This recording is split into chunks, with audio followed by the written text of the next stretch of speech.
Walang takas sa magkahiwalay na operasyon ng ilang banyaga sa Parañaque. Ang ilan sangkot sa online credit scam, habang ang iba nagpapatubos ng sanlang sasakyan sa pamagitan ng casino chip. Nakatutok si John Consulta. Pagkatanggap ng bayad ng mga suspect, magkakasabay na hinuli ang Indian sa parking area at Pilipinong nasa isang establishmento sa Parañaque City. Agad kinapkapan at inaresto ang 6 na Indian habang huli rin ang 3 umanong kasabwat. Sumbong ng complainant sa NBI, isinanla niya sa isang kumpanya ang kanyang sasakyan sa halagang 70,000 pesos. Pero nirentahan umano ito ng Pilipinong suspect at saka isinanla naman sa mga Indian. Ang mga ito humihingi naman daw ng 450,000 pesos para matubos ng original owner ang sasakyan. Kung makita natin parang 5'6" pero hindi 5'6" kasi 5'11" dahil ilang times yung sobra-sobra yung hinihingi nila. From the start, ang pakay pala is isan lang, hindi naman rentahan. So, kinonsider namin to na car na vehicle. Ang pakilala po nila ay mga medical students sila sa isang universidad sa Northern Luzon.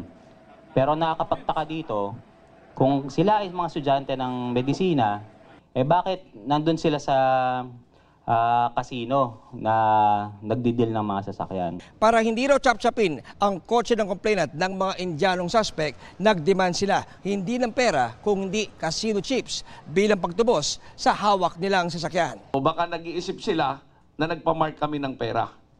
So gusto nila to use the facility of the casino, gusto nila i-convert sa chips. Ito ay parang pagkula o tinatawag natin pag-launder, no?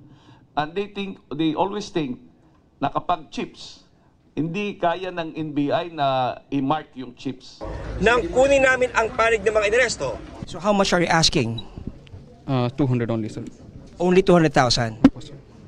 If you're students here in the Philippines, why are you engaging in such transactions? Gipit lang po ako, sir. Sobrang laki po. Yung pagsisisi ko po kasi hindi ko pa kaya magkaganito.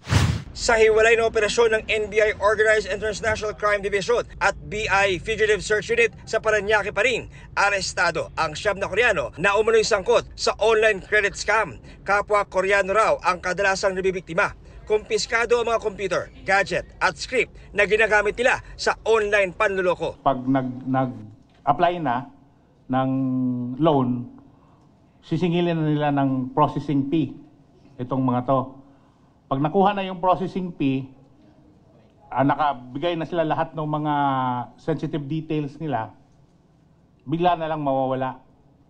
So, nakuha yung pera nila, tapos wala naman silang nakuhang loan. They are presenting here as a tourist. They are compliant with the immigration conditions. Unfortunately, doon nakita na tayo na mayroon silang ginagawa na hindi naman tugma sa isang turista na dayuhan dito. Tumanggi magbigay ng pahayag ang mga inarestong Koreano. Para sa GMA Integrated News, John Consulta, nakatutok 24 oras.